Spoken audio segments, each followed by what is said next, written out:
This broadcast is brought to you by Law School Transparency. Our mission is to make entry to the legal profession more transparent, affordable, and fair.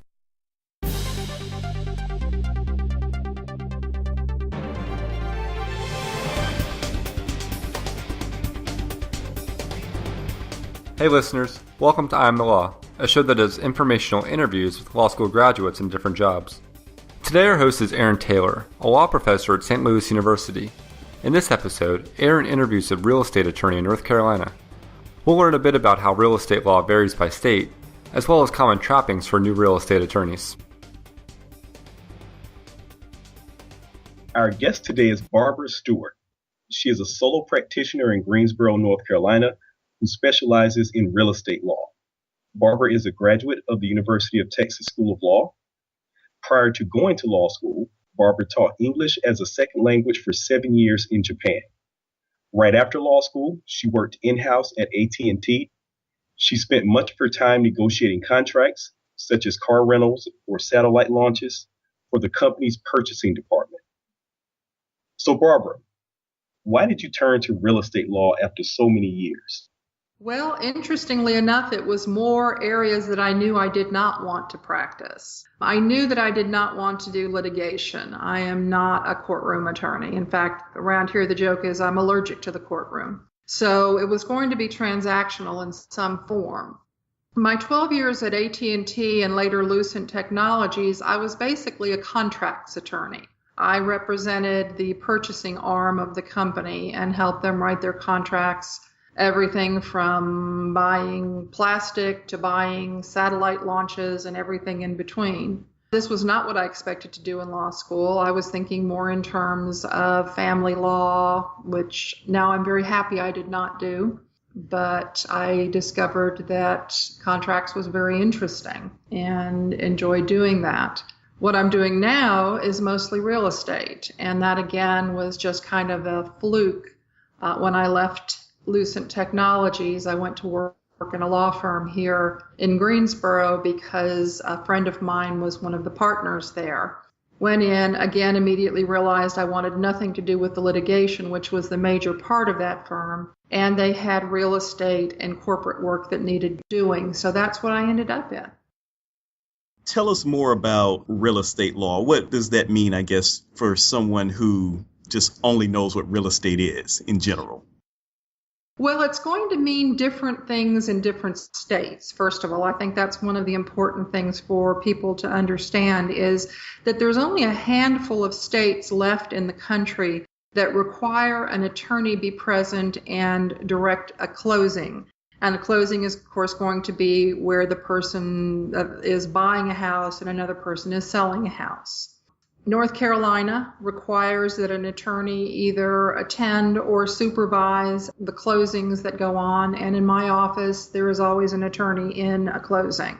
Other states use title companies to do their closings, and so being a real estate attorney in those states is probably very different than in North Carolina.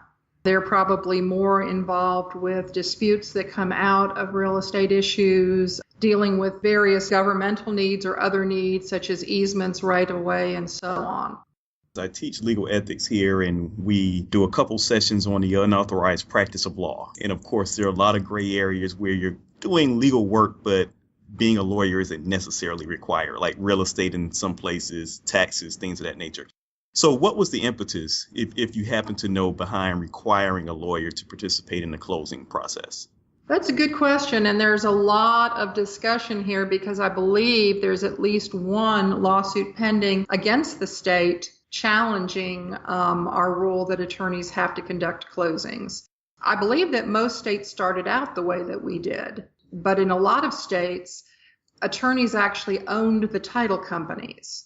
And so it kind of morphed into a situation where they were overseeing people doing the closings in large numbers, and they were further and further away from the process as time went on. Not sure why North Carolina never followed suit. I do know that the real estate attorneys that I know in North Carolina are very vocally against following those rules. What I can tell you is what I've seen personally. And I'm just going to give you an example. In North Carolina, let's say you're going to refinance your house, say a $150,000 loan. So you're going to have a closing, and an attorney will have to conduct it. And then you're going to have to purchase lender's title insurance for the bank. And in North Carolina, the attorney will probably cost you somewhere between $500 to $700 to do the closing. And then the title insurance will cost you about maybe $250. Compare that to a state like Texas.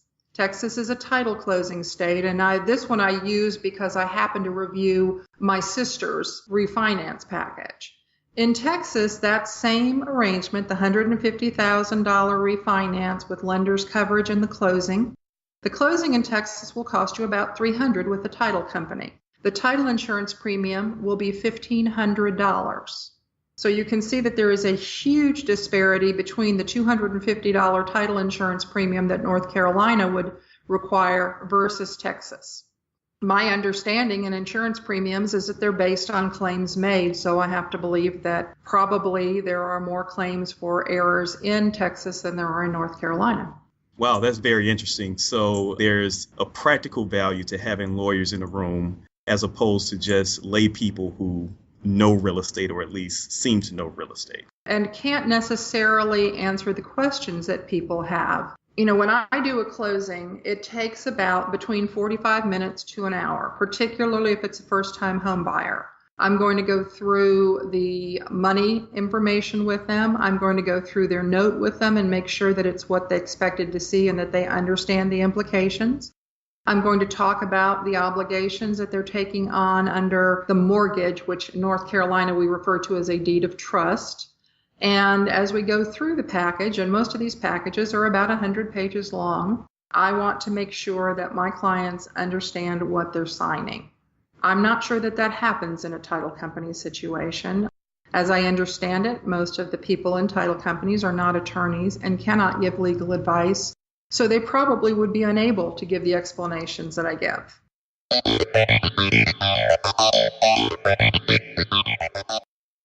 Coming up on LST Radio, Barbara talks about how form documents and technology help make her job easier. There actually is a software program that I use that can generate all of these documents.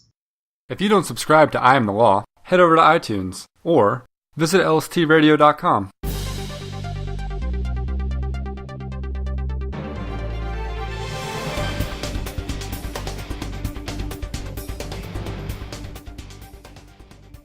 So, of course, real estate law, at least at this stage, is mostly so-called transactional. So what types of documents would you prepare for a typical client? If we're doing a closing where the client is obtaining a loan, for example, from, let's say, one of the major banks in the country, a Bank of America, a Wells Fargo, something like that, I'm going to be preparing the settlement statement. That's probably the most important document to everyone in the room. That's the one that shows the cost of doing the closing both to the buyer and to the seller. There's a lot of rules and regulations concerning this document, particularly after 2010. And so the generation of it in a way that pleases buyer, seller, and most of all lender is not an easy task. That will, for example, tell them what they're paying for title insurance, what they're paying for homeowners insurance, for their bank fees, for any incidentals that they may have ordered as far as inspections and so on are concerned. That's probably the major thing that I work on. In a package, there will be a truth in lending disclosure that attempts to show the impact of the closing costs. A note, a deed of trust, and then a variety of other documents. Most are actually prepared by the bank. I may add some information to them, but I'm not probably going to create them unless the situation I'm in is not a bank lender, but instead the seller financing or a private financer. And then I will create the note and the deed of trust as well. I do usually draft the deed and other seller documents for the sellers. They always have the option here of getting their own attorney to do that or using the closing attorney. are most of the forms that you work with, are they standardized or do you have to recreate them in some way? How does that work? No, they're actually very standardized. Even our contract to purchase here is a standard form created jointly by the Realtors Association and the North Carolina Bar. My work on those things is generally to change things that need to be changed in the contracts, in the deeds, in the deed of trust, and so on. But there are forms to start with. And there actually is a software program that I use that can generate all of these documents. Now that you're out on your own, how do you find clients? They tend to find me, actually. I was with another law firm for 10 years here in Greensboro before I went out on my own, did most of their real estate work. And so the realtors that would come to do with their clients to do closings would then come back the next time they had a client. So I have a group of realtors who are very loyal to me. And when their clients ask who they should use for their closings, they recommend me. The other way that I find clients, it's a little unusual for an attorney in Greensboro, North Carolina, is that I happen to be fluent in Spanish. And right now in North Carolina, that is a tremendous benefit. There are very, very few people who can speak to the very rapidly growing Hispanic population here. And so most of those people have heard about me, and when it comes time to do real estate, they come here. So do you see any distinctive issues as it relates to representing Hispanic home buyers? Yes, there are actually several issues. One of them, of course, is the language barrier. The other issue is that many of the people that come to me to purchase homes are here without documents. And so they're unable to get loans for properties with banks. Many of them save for many years, living in a small group all together in a tiny apartment until they've saved enough money, believe it or not, to actually pay cash for a house. So I do a lot of cash closings, usually smaller, older homes, very low prices, and people will buy them and fix them up. I see problems as far as people being taken advantage of in the community. I have several clients who have come to me after the fact to discover that the house they thought they purchased, in fact, did not ever belong to the person that sold it to them. And I would imagine that's true for any immigrant community. There are people out there ready to prey on them. Say an issue like that arises, would that be something you would handle in resolving that issue, or would you refer the client to another lawyer? If I believe I can help, then I will do it. Again, because truthfully, there are very few attorneys in Greensboro who can speak Spanish. Even though some attorneys have translators, it really is not the same thing. So initially with these clients, I will generally try to help them with their problems themselves. But if it becomes a matter of litigation, then I do refer them to a litigator. And sometimes I go with them and translate.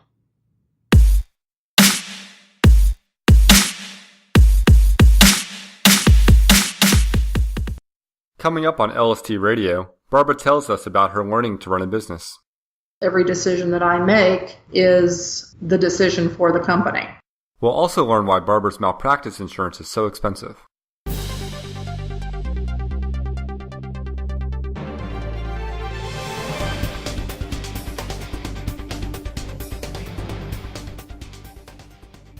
So for the clients you keep, how do you determine what you'll charge? That's the hardest part, of course. Closings, I have standard prices for.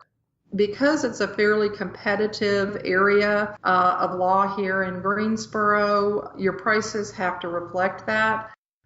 But I have one price for cash closings and another price for loan closings. And loan closings would be both purchases and refinances. There should be a third price, I will tell you, for one other category, and that is the purchase of homes that have been foreclosed on. That in itself can be a huge time taker, I guess is the best way to put it. What generally happens with foreclosure homes is that when a bank or Fannie Mae or Freddie Mac or whoever forecloses on the property, The property, of course, goes up for sale on the courthouse steps, and usually who purchases it is the bank that holds the loan or the entity that holds the loan. They then put this property into what they call their REO inventory. Real estate owned is what it stands for. And then they put the properties for sale. Dealing with those properties is very difficult. First of all, you're generally dealing with just a few law firms on the seller side who do warehouse work. They're trying to move hundreds of houses. And so they have very strict rules about what can and can't be done. HUD is the best example of that. Trying to make HUD happy is a job all by itself. But all of those require a whole lot more coordination with the seller, more time. Usually the seller wants to see the settlement statement 5 days before the closing. I don't charge extra for those, but I probably will in the future because they are more time consuming. Okay, so I guess going back to your career evolution, what are some of the primary challenges you have faced in starting your own firm? Learning how to run a business, I think, is the most important thing. I had no idea that I was going to do this. It was just kind of a series of events that resulted in my deciding that I was going to go out on my own. I was very fortunate in finding an office space with a friend who had her own law firm, and we shared it for a year until she merged with another firm. I now have another friend in here who also has her own law firm, and we share the space. So that worked out well. But things like bookkeeping, buying supplies, keeping up with all of the different bills and so on. One of the biggest mistakes I made was in hiring a web building company, and they built a terrible website and charged me an arm and a leg for it. So that was a lesson learned. Those are the types of things that when you've never run your own business before, and I never had, I spent a lot of time learning and still am. I have to always keep in mind that every decision that I make is the decision for the company. As a solo practitioner, I know one of the distinctive challenges is oftentimes that clients can't pay. How do you handle that issue? How do you charge clients, and then do you have a lot of clients who simply at the end of the job or well into it realize that they simply can't afford the legal services? Well, first of all, one of the nice things about being a transactional real estate attorney and doing real estate closings is that you get paid at the closing table like everyone else. So my charges go on that settlement statement along with everyone else's charges, and I actually issue a check to myself at the end of the closing when I'm dispersing to other people. So I always get paid in that situation.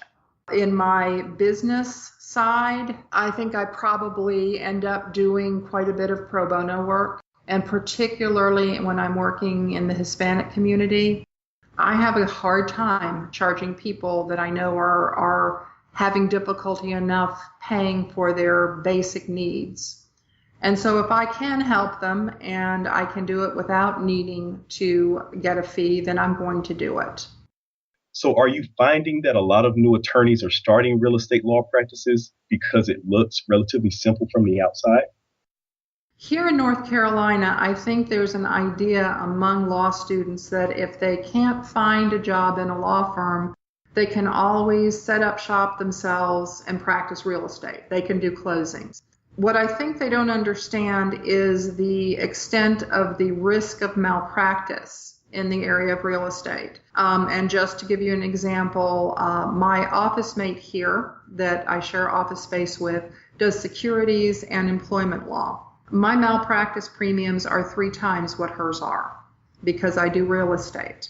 Real estate malpractice premiums are probably among the highest of any type of law, because there are so many mistakes that you can make. So I think it's important for law students to understand that it's not an easy area. It's not something that you can do by yourself. You really need to understand the difficulties of it. I always call it putting together a 1,000-piece jigsaw puzzle where all the pieces are green.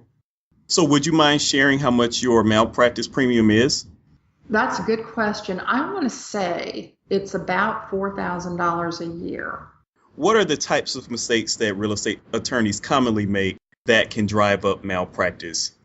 I see everything from an incorrect legal description on a document. I had a closing a few years ago, and when we looked at the deed that had been done deeding the property into the seller, the legal description was for a property 2 blocks away from where the house was located. That had actually been the legal description that had continued to be used for about 4 different transactions. So in other words, somebody wasn't paying attention and looking to see whether the legal description was actually the correct legal description. That's one error that we see, is incorrect legal descriptions. Another big error is not making sure that deeds of trust have been canceled on properties, mortgages for most people, not paying off old deeds of trust and having them come back.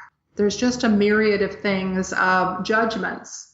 When you are doing, for example, the sale of a property I guess the best example is a short sale situation. And a short sale is where somebody owes more on their property than the price that they're going to get for it. So they negotiate with the bank to take less money in order for the sale to go through. And the problem that we see here is that you not only have to negotiate with the bank, but if there's a second mortgage, you have to talk to them too. And if there are any outstanding judgments or liens on the property, all of those have to be addressed before the closing can happen and clear title can be given. Those are things that people miss. And that's the kind of thing that causes the problem, because frankly, when the title company gets a call to pay a claim on the title insurance, they're going to turn around and they're going to put a claim against the attorney's malpractice insurance if it was in fact the attorney's fault. Every time I do a closing, I'm putting my reputation and my malpractice insurance on the line, and there is always a chance that I could make an error. I fortunately have not had any situations, knock on wood, yet, but there's just a lot of places along the way, a lot of descriptions, a lot of numbers, a lot of communications in every closing, and a lot of places where you can miss the boat.